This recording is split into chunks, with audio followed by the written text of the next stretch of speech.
Hello student, welcome back to my channel Samrat academy. Student, मेरा नाम आकाश। मेरे प्यारे विद्यार्थियों, कैसे हैं सब? आई होप आप मस्त होंगे। और आज मैं आप लोगों को हिंदी के महत्वपूर्ण प्रश्न लेकर आ गया हूं। इस बार पूरा का पूरा 95% हम लोगों को टारगेट है, उसी की बेस पे मैं तैयारी करा रहा हूं आप लोगों को। और आप भी बहुत अच्छे तरीके से तैयारी कर रहे हो। आपका टेस्ट देने का जो आप लोग टेस्ट देते हो, रिजल्ट देख के मन खुश हो जाता है आप लोगों का, ठीक है, क्योंकि तैयारी बहुत अच्छे तरीके से कर रहे हो। आज का भी हमने बहुत क्वेश्चन, अच्छे क्वेश्चन आप लोगों को हिंदी बताने वाला हूँ। इससे बाहर तो एग्जाम में जाएगा ही नहीं, समझ लीजिए, ठीक है। देखते हैं कितने बच्चे कितने नंबर लेकर आते हैं, लास्ट में जरूर कमेंट करके बताइएगा। मैं पहला प्रश्न पढ़ता हूं, लेकिन चैनल को सब्सक्राइब कर दीजिए अभी, और वीडियो को लाइक नहीं किया तो लाइक करके ही आप लोग टेस्ट देना प्रारंभ करें, ठीक है, क्योंकि बहुत ज़्यादा टाइम लगता है इनको लिखने में। चलिए, पहला प्रश्न मैं आप लोगों को पढ़ता हूं, और पहला प्रश्न यह है कि निम्नलिखित कथनों में से कोई एक सत्य उसे पहचान कर लिखिए। अब 4 ऑप्शन दिया हुआ है, इसमें से एक ऑप्शन सही है और वही आप लोगों को सत्य पहचान कर लिखना है, बताना है कौन सा सही है। मैं पढ़ता हूँ। ऑप्शन नंबर ए, धर्मवीर भारतीय रीति मुक्त धारा के कवि हैं। ऑप्शन बी, त्रिवेणी रामचंद्र शुक्ल का प्रसिद्ध उपन्यास है। ऑप्शन सी, कुटज जो है डॉक्टर हजारी प्रसाद द्विवेदी के प्रसिद्ध निबंध है। ऑप्शन डी, अर्धनारीश्वर के लेखक जयशंकर प्रसाद है। अब इसमें से बताना है कि कोई ना कोई एक सत्य है और वही आपको बताना है, ठीक है। तो मैं आपको बता देता हूँ इसका राइट आंसर, पहले आप लोग कमेंट कर लो, ठीक है, कि क्या होगा। तो ऑप्शन सी, क्योंकि कुटज जो है वो डॉक्टर हजारी प्रसाद द्विवेदी का प्रसिद्ध निबंध है। क्या है? निबंध है। हजारी प्रसाद द्विवेदी जी का कौन? कुटज, याद रखिएगा, ठीक है। मतलब ऑप्शन सी जो है इस प्रश्न का राइट आंसर होगा, क्योंकि यही कथन क्या है? सत्य है, ठीक है। चलो, इंपॉर्टेंट क्वेश्चन, ठीक है, तैयार रखना इसको, 2023 में आ जाएगा, बचना नहीं चाहिए। प्रश्न दूसरा देखो, प्रश्न दूसरा मैं बड़ा कर देता हूँ। कह रहा है गबन उपन्यास है। अब तो ये तो मालूम ही होना चाहिए कितना सिंपल पॉपुलर आप लोगों का ये उपन्यास है। गबन किसका? ऑप्शन ए प्रेमचंद्र का, ऑप्शन बी प्रसाद जी का, ऑप्शन सी निराला जी का, ऑप्शन डी अज्ञे। बताइए क्या होगा राइट आंसर? सबको मालूम है, सिंपल आंसर है कि गबन भैया मुंशी प्रेमचंद्र जी का है, ठीक है, उपन्यास। चलिए बढ़ते हैं अगले प्रश्न की तरफ। देखिए प्रश्न नंबर तीसरा। चलिए देखिए, प्रश्न नंबर तीसरा का उत्तर दीजिए। बहुत इंपॉर्टेंट क्वेश्चन है, ठीक है। कलम का सिपाही की रचना किसने की? कलम के सिपाही की जो रचना है वो किसने की? Option A Vrindalal Verma ji, option B Amrit Rai, option C Premchandra, option D इनमें से कोई नहीं। बताइए, बहुत प्यारा प्रश्न है और बहुत पॉपुलर प्रश्न है, और इसका आंसर तो आप लोग जानते ही हैं। क्या होगा? मैं पहले बताता हूँ आप लोगों को क्या होगा। अमृत राय, सिंपल। कलम की सिपाही की रचना किसने की? अमृत राय जी, ठीक है। चलिए बढ़ेंगे अगले प्रश्न की तरफ। देखिए प्रश्न नंबर 4। प्रश्न नंबर 4 क्या है? क्या लिखूं किस विधा की रचना है? बताइए, क्या लिखूं किस विधा की रचना? ऑप्शन ए निबंध, ऑप्शन बी नाटक, ऑप्शन सी उपन्यास, ऑप्शन डी कहानी। बताइए क्या लिखूं किस विधा की रचना है, आप लोगों को बताना है। बहुत प्यारा प्रश्न है। तो निबंध विधा की रचना है, मतलब ऑप्शन ए जो है इस क्वेश्चन का राइट आंसर होगा। चलो आगे बढ़ते हैं। प्रश्न नंबर 5 बताइए आप लोग क्या है? शुक्ल युग की काल अवधि कितनी है? बताइए, शुक्ल युग कहाँ से लेकर कहाँ तक डेट तक माना जाता है? ऑप्शन ए 1850 ईस्वी से 1900 तक, 1900 ईस्वी से 1920 तक, 1919 से 1938 तक, ऑप्शन डी 1938 से 1920 तक। बताइए क्या होगा राइट आंसर? बहुत ज़्यादा इंपॉर्टेंट है, ठीक है। तो इसका राइट आंसर क्या होगा मेरे प्यारे विद्यार्थियों? ऑप्शन नंबर सी, ठीक है। 1919 ईस्वी से 1938 तक मानी जाती है। यह डेट आपके दिमाग में छप जाना चाहिए, क्योंकि शुक्ल युग की कालावधि है और ये बहुत ज़्यादा इंपॉर्टेंट है, ठीक है। चलो बढ़ेंगे अगले प्रश्न की तरफ। देखो प्रश्न नंबर 6 क्या है? ध्रुव स्वामिनी नाटक के लेखक कौन है? ध्रुव स्वामिनी नाटक के लेखक कौन? ऑप्शन है हरिकृष्ण प्रेमी जी, option B Jaishankar Prasad ji, option D Vishnu Prabhakar ji, option D Mohan Rakesh. बताइए क्वेश्चन नंबर 6 का राइट आंसर क्या होगा? बहुत प्यारा प्रश्न है। ध्रुव स्वामिनी नाटक के लेखक कौन है? सिंपल जवाब होना चाहिए आप लोगों को, जयशंकर प्रसाद जी हैं। कौन? जयशंकर प्रसाद जी लिखे हैं ध्रुव स्वामिनी। चलिए आगे देखते हैं। प्रश्न नंबर 7 क्या है? वर्फ की गुड़िया के रचनाकार हैं। वर्फ की गुड़िया के रचनाकार कौन है? ऑप्शन है पद्मलाल पूनालाल बख्शी जी, ऑप्शन बी जयप्रकाश भारती जी, ऑप्शन सी रामधारी सिंह दिनकर जी, ऑप्शन डी आचार्य रामचंद्र शुक्ल जी। बताइए वर्फ की गुड़िया के रचनाकार कौन है? सिंपल जवाब होना चाहिए आप लोगों का, जयप्रकाश भारती जी। ऑप्शन बी जो है इस क्वेश्चन का राइट आंसर होगा। जितने बच्चे ने ऑप्शन बी दिया है 100% उनका बिल्कुल यह करेक्ट आंसर होगा, ठीक है। चलो बढ़ते हैं अगले प्रश्न की तरफ। देखिए प्रश्न नंबर 8। प्रश्न नंबर 8 सोच समझ के दीजिएगा, वही आप लोगों का सत्य वाला आ गया, ठीक है। कि निम्नलिखित कथनों में से कोई एक कथन सत्य उसे पहचान कर लिखना है आप लोगों को। एक एक पढ़ूंगा, ध्यान दीजिएगा आप लोग। पहला ऑप्शन है हिंदी साहित्य का इतिहास रामचंद्र शुक्ल का निबंध संग्रह है। ऑप्शन बी आत्मदाह चतुर्सेन शास्त्री का कहानी संग्रह है। ऑप्शन सी झूठा सच यशपाल द्वारा लिखित प्रसिद्ध नाटक है। ऑप्शन डी आकाशदीप जयशंकर प्रसाद का प्रमुख कहानी संग्रह है, ठीक है। तो इसका राइट आंसर क्या होगा? कोई ना कोई इसमें सत्य है, आपको बताना है। तो देखिए ऑप्शन डी जो है यही सत्य है, क्योंकि आकाशदीप जो है वो जयशंकर प्रसाद का प्रमुख कहानी संग्रह है। तो ऑप्शन डी जो है इस क्वेश्चन का राइट आंसर हो जाएगा, ठीक है। चलिए प्रश्न नंबर 9 की तरफ देखिए। प्रश्न नंबर 9 क्या है? प्रश्न नंबर 9 यह है कि रस मीमांसा के लेखक कौन हैं? रस मीमांसा के लेखक बताना है। Option A Acharya Ramchandra Shukla ji, option B Gulab Rai, option C Bhagwat Sharan Upadhyay ji, option D Jaiprakash Bharti. बताइए प्रश्न नंबर 9 का राइट आंसर क्या होगा? बहुत प्यारा प्रश्न है, ठीक है। रस मीमांसा के लेखक कौन है? सिंपल जवाब होना चाहिए option number A Acharya Ramchandra Shukla जी हैं, ठीक है। चलिए आइए प्रश्न नंबर 10वां, गेहूं और गुलाब किसकी रचना है? बताइए बहुत पॉपुलर प्रश्न है और बहुत इंपॉर्टेंट प्रश्न है। Option A Ramvilas Sharma, option B Ramvriksh Benipuri, option C Premchandra, option D Mahadevi Verma. बताइए प्रश्न नंबर 10वें का राइट आंसर क्या होगा? गेहूं और गुलाब किसकी रचना है? तो सिंपल जवाब होना चाहिए रामवृक्ष बेनीपुरी की रचना है। ऑप्शन बी जो है इस क्वेश्चन का राइट आंसर हो जाएगा, ठीक है। आइए देखिए प्रश्न नंबर 11 क्या है? निम्न में से रीतिकाल की काल अवधि है। अब इसमें बताना है कि रीतिकाल की काल अवधि कितनी मानी जाती है। ऑप्शन है 1643 से 1843 तक, 1343 से 1643 तक, ऑप्शन सी 743 से 1343 तक, ऑप्शन डी 1843 से आज तक। बताइए रीतिकाल की काल अवधि कितनी मानी जाती है? डेट आप याद रखना, ऑप्शन ए जो है राइट आंसर होगा 1643 से 1843 मानी जाती है। बहुत इंपॉर्टेंट है, जरूर से 2023 बोर्ड एग्जाम में देखने को मिलेगा, ठीक है। देखो अगला प्रश्न, प्रश्न नंबर 12 देखो क्या है? भारतेंदु युग की किस काल के अंतर्गत आता है? बहुत पॉपुलर प्रश्न है। आपको बताना कि भारतेंदु युग जो है वो किस काल के अंतर्गत आता है। ऑप्शन है भक्ति काल, ऑप्शन बी रीतिकाल, ऑप्शन सी आधुनिक काल, ऑप्शन डी आदिकाल। बताइए तो भारतेंदु युग जो है किस काल के अंतर्गत आता है? तो सिंपल जवाब होना चाहिए आप लोगों को कि आधुनिक काल के अंतर्गत आता है आपका भारतेंदु युग, ठीक है। चलिए बढ़ेंगे अगले प्रश्न की तरफ। प्रश्न नंबर 13 क्या है? आधुनिक युग की मीरा है। बहुत पॉपुलर प्रश्न, स्टार बना लो इस पर, ठीक है।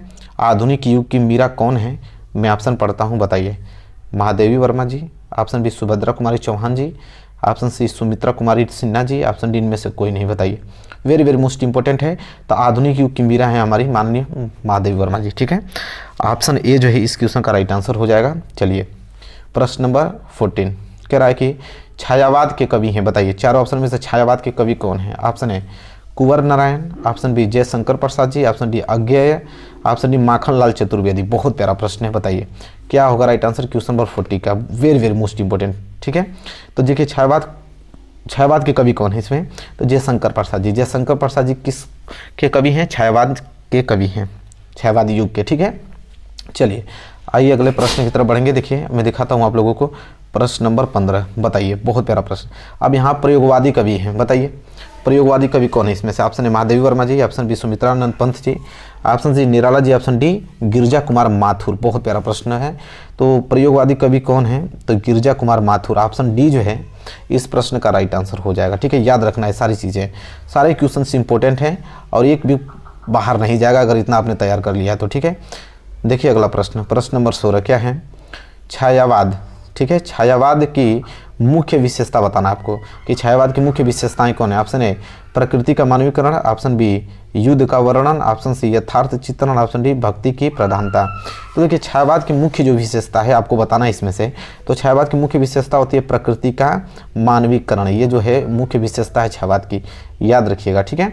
चलिए बढ़ते हैं अगले प्रश्न की तरफ। प्रश्न नंबर 17 क्या है? छायावादी महाकाव्य है। आपको बताना है कि छायावादी महाकाव्य कौन है? ऑप्शन ए प्रिय प्रवास, और ऑप्शन बी यहाँ पढ़ता हूँ Saket, option C Kamayani, option D Padmavat. Very very most important है, ठीक है। तो इसका राइट आंसर हो जाएगा मेरे प्यारे विद्यार्थी ऑप्शन सी कामायनी, ठीक है। कामायनी क्वेश्चन नंबर 17 का राइट आंसर होगा, याद रखिएगा। चलो देखो प्रश्न नंबर 18 क्या है? हिंदी का प्रथम महाकाव्य माना जाता है किसको? हिंदी का अगर प्रथम महाकाव्य की बात करें तो किसको माना जाता है? ऑप्शन ए पृथ्वीराज रासो को, ऑप्शन बी पद्मावत को, ऑप्शन सी रामचरितमानस को, ऑप्शन डी रामचंद्रिका। बताइए बहुत प्यारा प्रश्न है। प्रश्न नंबर 18 क्या होगा राइट आंसर? हिंदी का प्रथम महाकाव्य माना जाता है किसको? तो ऑप्शन हो जाएगा ऑप्शन ए पृथ्वीराज रासो को माना जाता है, ठीक है। चलिए बढ़ेंगे अगले प्रश्न की तरफ। प्रश्न नंबर 19 क्या है? कि जयशंकर प्रसाद का जन्म स्थान है। बताइए जयशंकर प्रसाद कहाँ जन्मे थे, किस स्थान पे? ऑप्शन ए काशी में, ऑप्शन बी प्रयागराज में, option C Kanpur, option D Lucknow. ये तो याद होना चाहिए आप लोगों को ना, जीवन परिचय। जीवन परिचय से प्रश्न आना अनिवार्य है, तो ये तो डेट तो मालूम ही होना चाहिए कि जयशंकर प्रसाद का जन्म कहाँ हुआ था। सिंपल जवाब होगा कि काशी में। कहाँ? काशी में, ठीक है। चलिए बढ़ते हैं अगले प्रश्न। अगला प्रश्न बहुत इंपॉर्टेंट, अब तो ये सबको मालूम होना चाहिए कि आचार्य रामचंद्र शुक्ल का जन्म कब हुआ था। Option A 1884, option B 1886, option C 1888, option D 1890। बताइए क्वेश्चन नंबर 20 का राइट आंसर क्या होगा। बहुत प्यारा प्रश्न है। आचार्य रामचंद्र शुक्ल का जन्म कब हुआ था। सिंपल जवाब होना चाहिए कि 1884 में हुआ था। ठीक है, कहाँ 1884 में। चलिए अगला प्रश्न देखिए, प्रश्न नंबर 21। ममता कहानी के रचनाकार कौन थे। मतलब ममता जो कहानी लिखे थे कौन लिखे थे। Option A Acharya Ramchandra Shukla ji, option B Premchandra ji, option C Jaishankar Prasad ji, और ऑप्शन डी की अगर हम बात करें तो भगवत शरण उपाध्याय जी। बताइए क्या होगा राइट आंसर कि ममता कहानी के जो रचनाकार हैं वो कौन है। ठीक है, तो सब सिंपल मालूम है कि कौन है, जयशंकर प्रसाद जी लिखे हैं, और मित्रता के आचार्य रामचंद्र शुक्ल जी लिखे हैं। ठीक, तो ये सारी चीज़ें आपको मालूम हैं। ठीक है, कोई दिक्कत नहीं। चलिए बढ़ते हैं अगले प्रश्न की तरफ। जिनको मालूम नहीं है याद कर लेंगे। ठीक है, ये सारे प्रश्न आएंगे। देखिए प्रश्न नंबर 22 क्या है, निम्न में से कौन सी रचना डॉक्टर राजेंद्र प्रसाद की। अब बताना कि राजेंद्र प्रसाद की इसमें से कौन सी रचना है। ऑप्शन है भारतीय शिक्षा, ऑप्शन बी शिक्षा और संस्कृति, ऑप्शन सी बापू के कदमों में, ऑप्शन डी उपयुक्त सभी। बताइए वेरी वेरी मोस्ट इंपॉर्टेंट है क्वेश्चन नंबर 22। तो सिंपल आंसर होना चाहिए उपयुक्त सभी, क्योंकि देखिए यहाँ पे भारतीय शिक्षा भी उन्हीं की है, शिक्षा और संस्कृति उन्हीं की भी है, बापू की कदमों उन्हीं की है, इसलिए ऑप्शन डी जो है इस क्वेश्चन का राइट आंसर होगा। ठीक है, चलो बढ़ेंगे अगले प्रश्न की तरफ। प्रश्न नंबर 23 क्या है। प्रश्न नंबर 23 देखिए 23 है कि खून के छींटे के रचनाकार कौन है। बहुत इंपॉर्टेंट प्रश्न है कि खून के छींटे के रचनाकार कौन है। Option A Haribabu Upadhyay, option B doctor Bhagwat Sharan Upadhyay ji, option C doctor Rajendra Prasad ji, option D Jaishankar Prasad ji. तो खून के छींटे बहुत पॉपुलर आप लोगों की रचना है और एग्जाम में आने वाला है, तो आप लोग इसको याद कर लेना। ठीक है, पहले बताओ कि क्या होगा राइट आंसर इसका। तो हो जाएगा भगवत शरण उपाध्याय की। खून की छींटे किनकी रचना है, भगवत शरण उपाध्याय जी। चलिए प्रश्न नंबर 24, सूर सागर किसके द्वारा रचित है। ठीक है, बहुत प्यारा प्रश्न है क्वेश्चन नंबर 24 कि सूर सागर किसके द्वारा रचित है। Option A Tulsidas, option B Surdas, option C Kabir, और ऑप्शन डी इनमें से सभी। देखिए बहुत प्यारा प्रश्न है क्वेश्चन नंबर 24। जल्दी से कमेंट करके बताइए क्या होगा राइट आंसर क्वेश्चन नंबर 24 का। देखिए सूर सागर किसके द्वारा रचित है, तो सूरदास के द्वारा। ठीक है, बहुत इंपॉर्टेंट प्रश्न है। चलिए अगले प्रश्न की तरफ बढ़ेंगे। प्रश्न नंबर 25 क्या है। प्रश्न नंबर 25 इसको देखते हैं। कह रहा है कि वन पथ पर शीर्षक तुलसीदास जी की किस रचना से उद्धृत है। बहुत इंपॉर्टेंट, ध्यान से पढ़िए। कह रहा है कि वन पथ पर शीर्षक तुलसीदास जी की किस रचना से उद्धृत है। Option A Gitavali, option B Kavitavali, option C Vinay Patrika, option D में से कोई नहीं। बताइए क्या होगा right answer. Very very most important question है। सिंपल आप लोगों का जवाब होगा कि कवितावली। कहाँ से, कवितावली से लिया गया है। वन पथ शीर्षक कवितावली से लिया गया है। चलिए आगे बढ़ते हैं। प्रश्न नंबर 26 क्या है। इंद्र का प्रवाची है। बताइए very very most important, Indra का प्रवाची क्या है। Option A Dinmani, option B Surendra, option C Mahesh, option D Ganesh. तो इंद्र का प्रवाची शब्द क्या है, सुरेंद्र होता है। सिंपल ऑप्शन बी जो है इस क्वेश्चन का राइट आंसर हो जाएगा। चलिए आगे बढ़ेंगे। प्रश्न नंबर 27 कह रहा है कि बादल का प्रवाची होगा। ऑप्शन ए वारिद, ऑप्शन बी नीरज, ऑप्शन सी पंकज, ऑप्शन डी अंबुज। बताइए क्या होगा राइट आंसर क्वेश्चन नंबर 27 का। बादल का प्रवाची शब्द क्या होता है, वारिद। ठीक है, ऑप्शन ए जो है इस क्वेश्चन का राइट आंसर होगा। चलिए आगे बढ़ते हैं और अगला प्रश्न देखते हैं। अगला प्रश्न क्या है। अगला प्रश्न यहाँ पे देखिए क्वेश्चन नंबर 28 क्या है कि करुण रस का स्थायी भाव क्या होता है। ठीक है, वेरी वेरी मोस्ट इंपोर्टेंट है। करुण रस का स्थायी भाव क्या होता है। ऑप्शन है शोक, ऑप्शन बी रति, ऑप्शन सी क्रोध, ऑप्शन डी भयानक। तो देखिए करुण रस का स्थायी भाव सिंपल आपको मालूम होना चाहिए क्या होता है, शोक होता है। करुण रस का स्थायी भाव शोक होता है। ठीक है, चलिए आगे बढ़ते हैं। अगला प्रश्न देखिए क्वेश्चन नंबर 29 कह रहा है कि उपमा के कितने अंग होते हैं। बताइए option A 4, option B 5, option C 6, option D 7। तो बताइए उपमा के कितने अंग होते हैं। तो सिंपल आपका आंसर होना चाहिए उपमा के 4 अंग होते हैं। कितने, 4 अंग होते हैं। ठीक है, चलो अगला प्रश्न देखो, जल्दी से आंसर बताओ। Very very most important question है कि हरिमुख मनहु मयंक में अलंकार कौन है। यह पंक्ति है हरिमुख मनहु मयंक, इसमें आपको बताना है कौन सा अलंकार है। ठीक है, ऑप्शन ए उत्प्रेक्षा, ऑप्शन बी रूपक अलंकार, ऑप्शन सी उपमा अलंकार, ऑप्शन डी अनुप्रास अलंकार। बताओ तो इसका राइट आंसर क्या होगा, जल्दी से आप कमेंट करके बताइए। तो ये हो जाएगा कौन सा अलंकार, उत्प्रेक्षा अलंकार है। ठीक है, मतलब ऑप्शन ए जो है इस क्वेश्चन का राइट आंसर हो जाएगा। ठीक है, चलो देखो अगला प्रश्न क्या है 31, एकदम बढ़ते चलो अच्छे तरीके से। ठीक है, 31 क्या है, वह सरल विरल काली रेखा तुमके तागे सी जो हिल्डुल में कौन सा अलंकार है। देखिए पंक्ति पढ़िए फिर से, वह सरल विरल काली रेखा तमके तागे सीजो हिल्डुल में कौन सा अलंकार है? ऑप्शन ए अनुप्रास अलंकार, ऑप्शन बी उत्प्रेक्षा अलंकार, ऑप्शन सी उपमा अलंकार, ऑप्शन डी रूपक अलंकार। ये पंक्ति बहुत ज़्यादा पॉपुलर है, तो मैं आपको बता देता हूँ कि उपमा अलंकार है, और इस पंक्ति को आप लोग रट जाइएगा उपमा अलंकार के लिए, ठीक है, बहुत इंपॉर्टेंट है। अब दोबारा आएगा तो इसको बचना नहीं चाहिए, ठीक है। चलिए आगे देखते हैं। यहाँ पे 32 कह रहा है कि आहट प्रत्यय युक्त शब्द है, बताना कि आहट में कौन सा प्रत्यय लगा है, मतलब अगर आहट लगाकर कौन सा प्रत्यय बनाया जा सकता है। ऑप्शन ए सजावट, ऑप्शन बी थकावट, ऑप्शन सी जगमगाहट, ऑप्शन सी लिखावट। तो सिंपल आपको दिख रहा है जगमगाहट, इसी में तो आपको आ रहा है आहट, लास्ट में देखिए जगमगाहट, मतलब ऑप्शन सी जो है इस प्रश्न का राइट आंसर हो जाएगा, ठीक है।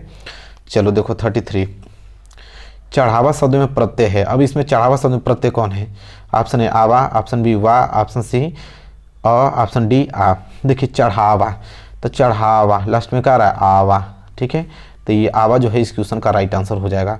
तो चढ़ावा शब्द में प्रत्यय क्या है? आवा, ठीक है। चलिए अगला प्रश्न देखिए 34 तालाब शब्द का तत्सम शब्द होगा, तो बताइए तालाब जो है इस शब्द का आपको तत्सम शब्द बताना है। ऑप्शन ए समुद्र, और ऑप्शन बी यहाँ पे है झील, ऑप्शन सी तड़ाग, ऑप्शन सी महासागर। बताइए। तो सिंपल तालाब का क्या होता है? तड़ाग होता है, ठीक है। ऑप्शन सी जो है इस प्रश्न का राइट आंसर हो जाएगा। देखो अगला प्रश्न 35 विनायक भालचंद्र किस शब्द के प्रवाची हैं? विनायक और भालचंद्र किस शब्द के प्रवाची हैं? बताइए। Option A Ganesh, option B देवता, option C Indra, option D Shiva. बताइए 35 का राइट आंसर क्या होगा? विनायक भालचंद्र किस शब्द के प्रवाची शब्द हैं? तो गणेश के हैं। किनके? गणेश जी के हैं, याद रखिएगा, बहुत इंपॉर्टेंट है, ठीक है। चलिए अगला देखिए 36 पेड़ तरु अद्रुम आदि कहलाते हैं, ये सब क्या हैं? प्रवाची हैं कि विलोम हैं कि तद्भव हैं कि तत्सम? वेरी वेरी मोस्ट इंपॉर्टेंट है, ठीक है। इसमें देखते हैं कितने बच्चे करते हैं। तो पेड़ तरु द्रुम सबको मालूम है कि ये सब किसके हैं? तो प्रवाची शब्द हैं, ठीक है। 36 का ए जो है राइट आंसर हो जाएगा, ठीक है। चलिए देखते हैं अगला प्रश्न सोच समझ के बताइएगा। हिमांशु, सुधांशु और इंदु आदि किसके प्रवाची शब्द हैं? ऑप्शन ए सूर्य के, ऑप्शन बी चंद्रमा के, ऑप्शन सी पृथ्वी के, ऑप्शन डी आकाश के। बताइए। बहुत प्यारा प्रश्न है, एग्जाम एकदम ओरिएंटेड प्रश्न है, ऐसे प्रश्न बनेंगे एग्जाम में, ठीक है। हिमांशु, सुधांशु, इंद्र आदि किसके प्रवाची शब्द हैं? तो ये सब चंद्रमा के हैं। किनके? चंद्रमा के प्रवाची शब्द हैं। ऑप्शन बी जो इस प्रश्न का राइट आंसर होगा। चलो देखो अगला प्रश्न 38 इत्यादि में कौन सा संधि? Very very most important popular प्रश्न है, इसको तो रटना ही है आप लोगों को। इत्यादि में कौन सा संधि? ऑप्शन ए यड़ संधि, ऑप्शन बी गुण संधि, ऑप्शन सी वृद्धि संधि, और ऑप्शन डी जो है वो आप लोगों का क्या होगा? दीर्घ संधि। बताइए 38 का राइट आंसर क्या होगा? सबको मालूम है कि इसका एक ही ऑप्शन होगा, क्योंकि 2023 बोर्ड एग्जाम में एक ही संधि आने वाली है, यड़ संधि। तो यड़ संधि ही होगा क्योंकि एक ही संधि आने वाली है, तो ऑप्शन ए जो है इस प्रश्न का राइट आंसर होगा। चलो अगला प्रश्न देखो, कह रहा है तथैव में संधि विग्रह है। अगर जो तथैव शब्द है अगर मैं उसका संधि विग्रह करूं तो क्या होगा? ऑप्शन ए तथा प्लस एव, ऑप्शन बी तथ प्लस एव, ऑप्शन सी तथैव प्लस एव व, ऑप्शन डी तथ प्लस एव। बताइए तथैव में अगर संधि अगर मैं इसका विग्रह करता हूं तो क्या होगा? ठीक है, तो ये हो जाएगा आप लोगों का तथा प्लस एव, याद रखिएगा, बहुत इंपॉर्टेंट है। ऑप्शन ए जो है इस प्रश्न का राइट आंसर होगा। ठीक है, चलो देखो अगला प्रश्न क्या है, प्रश्न नंबर 40। अति प्लस आचार्य में संधि होगी। अति प्लस अगर आचार्य में अगर संधि मिला के बनाए तो क्या बनेगा? अत्याचार होगा कि अतिचार होगा कि अत्याचार होगा कि इनमें से कोई नहीं? बताइए, वेरी वेरी मोस्ट इंपोर्टेंट। अति प्लस आचार्य में संधि होगा तो होगा अत्याचार, मतलब ऑप्शन ए जो है इस प्रश्न का राइट आंसर हो जाएगा। ठीक है, बहुत प्यारा प्रश्न था। चलिए देखिए बढ़ते चलेंगे अगले प्रश्न की तरफ। 41 क्या है कि फल शब्द के चतुर्थी विभक्ति एक वचन रूप होगा। जो फल शब्द है अगर मैं उसका चतुर्थी विभक्ति लूँ एक वचन तो कौन सा शब्द बनेगा? ऑप्शन ए फलेन, ऑप्शन बी फलाय, ऑप्शन सी फलाता, ऑप्शन डी फलस्य। बताइए 41 का राइट आंसर क्या होगा? तो फल शब्द के देखिए चतुर्थी विभक्ति और एक वचन पूछ रहा है ना, तो होगा आपका फलाय, मतलब ऑप्शन बी जो है इस प्रश्न का राइट आंसर हो जाएगा। ठीक है, चलो 42 देखो, बहुत प्यारा प्रश्न है। पठ धातु लट लकार उत्तम पुरुष एक वचन का रूप होता है। जो पठ धातु है वह लट लकार उत्तम पुरुष एक वचन का रूप होता है? ऑप्शन ए पठामह, ऑप्शन बी पठामी, ऑप्शन सी पठसी, ऑप्शन डी पठावह। बताइए 42 का राइट आंसर क्या होगा? तो इसका हो जाएगा आपका पठामी, मतलब ऑप्शन बी जो है राइट आंसर होगा, क्योंकि यह आपका लट लकार उत्तम पुरुष एक वचन का रूप होता है पठामी, पठ धातु का। ठीक है, चलिए आगे बढ़ते हैं। ऑप्शन क्वेश्चन 43 बहुत इंपॉर्टेंट क्वेश्चन आ गया कि निम्न में से माता शब्द के प्रवाची शब्द बताइए, बहुत इंपॉर्टेंट है। माता शब्द के प्रवाची शब्द कौन है? ऑप्शन ए अम्बा मात, ऑप्शन बी भ्रांता मित, ऑप्शन सी भामिनी वनिता, ऑप्शन डी तीर्य वल्लभा। देखिए बहुत इंपॉर्टेंट है, देखते हैं कितने लोग इसका सही आंसर देते हैं। ठीक है, तो यहाँ पूछा है कि माता का, तो देखिए माता को हो जाएगा अम्मा और मात, मतलब ऑप्शन ए जो है इस प्रश्न का राइट आंसर हो जाएगा। ठीक है, चलो देखो अगला प्रश्न 44 कह रहा है कि गंगा यमुना का समास विग्रह होगा। अगर गंगा यमुना का समास विग्रह किएंगे तो क्या होगा? ऑप्शन ए गंगा और Yamuna, option B Ganga Yamuna, option C Ganga plus Yamuna, option D Yamuna plus Ganga. बताइए, बहुत सिंपल क्वेश्चन, तुरंत आप बता दोगे कि गंगा अगर यमुना का समास विग्रह करें तो ऑप्शन ए ही होगा, गंगा और यमुना, मतलब ऑप्शन ए जो है इस क्वेश्चन का राइट आंसर हो जाएगा। ठीक है, चलो अगला प्रश्न देखो 45 रोला में कितनी मात्राओं पर यति होता है? देखिए जितने लोग पढ़े होंगे वही इसका आंसर दे पाएंगे कि रोला में कितनी मात्राओं पर यति होता है। ऑप्शन ए 11 और 13, ऑप्शन बी 13 और 11, ऑप्शन सी 12 और 10, ऑप्शन डी में से कोई नहीं। बताओ 45 का राइट आंसर क्या होगा? तो देखिए रोला में ना एक 11 और 13 मात्राओं के बाद आपका यति आता है। ठीक है, याद रखिएगा, वेरी वेरी मोस्ट इंपॉर्टेंट है, मतलब ऑप्शन ए जो इस प्रश्न का राइट आंसर हो जाएगा। चलिए अगला प्रश्न देखो 46 क्या है कि पीपर पात सरीस मंडोला में कौन सा अलंकार है? वेरी वेरी मोस्ट इंपॉर्टेंट है। पीपर पात सरीस मंडोला में कौन सा अलंकार? ऑप्शन ए उपमा अलंकार, ऑप्शन बी उत्प्रेक्षा अलंकार, ऑप्शन सी रूपक अलंकार, ऑप्शन डी यमक। बताइए 46 का राइट आंसर क्या होगा? पीपर पात सरी मंडोला में आपका उपमा अलंकार हो जाएगा। ठीक है, कौन सा अलंकार? उपमा अलंकार। ये सारे जो आपको पंक्ति दिखाई दे रहे हैं ये सभी उदाहरण आपको याद होने चाहिए, यही उदाहरण एग्जाम में आएंगे। ठीक है, चलो अगला प्रश्न देखिए, प्रश्न नंबर 47 सोरठा के प्रथम एवं तृतीय चरण में कितनी मात्राएं होती हैं? तो सिंपल है, आप लोगों को बताना है कि प्रथम और तृतीय चरण में कितनी मात्राएं होती हैं, किसमें? सोरठा में। ऑप्शन में पढ़ता हूँ यहाँ पे, ठीक है, बताइएगा। Option A 11-11, option B 13-13, option C 16-16, option D 24-24 मात्राएं। बताइए क्या होगा राइट आंसर? तो कितना होता है? सिंपल 11-11 मात्राएं होती हैं सोरठा में, पहले और तीसरे चरण में। ठीक है, तो क्लियर हो गया ना आप लोगों को? चलिए, तो प्रथम और तीसरे चरण में 11-11 मात्राएं होती हैं, ये बात आप लोगों को याद होना चाहिए सोरठा में। ठीक है, अगला प्रश्न 48 अग्नि का प्रवाची शब्द, ये तो नॉर्मल बच्चा भी बता देगा। ठीक है, कि अग्नि का प्रवाची शब्द क्या होता है? ऑप्शन ए अनल, ऑप्शन बी पावक, ऑप्शन सी आग, ऑप्शन डी इनमें से सभी। तो भैया इनमें से सभी, क्योंकि अनल पावक आग ये सभी तो अग्नि के ही प्रवाची शब्द हैं, मतलब ऑप्शन डी जो इस प्रश्न का राइट आंसर हो जाएगा। ठीक है, चलो अगला प्रश्न देखो 49 अपव्यय में उपसर्ग लगा है। अब बनाना है आप लोगों को अपव्यय, ऐसे बताना कि उपसर्ग कौन सा है। ऑप्शन ए उप, ऑप्शन ए बी अ, ऑप्शन सी अप, ऑप्शन डी जो है आ। बताइए 49 का राइट आंसर क्या होगा? सिंपल जवाब आएगा, यहाँ बोला है कि अपव्यय में, तो आगे क्या है? उपसर्ग हमेशा आगे लगता है, तो आगे क्या लगा हुआ है? अप, मतलब ऑप्शन सी जो है इस क्वेश्चन का राइट आंसर हो जाएगा, सिंपल। ठीक है, चलो देखो अगला प्रश्न, लास्ट प्रश्न यह है 50वां।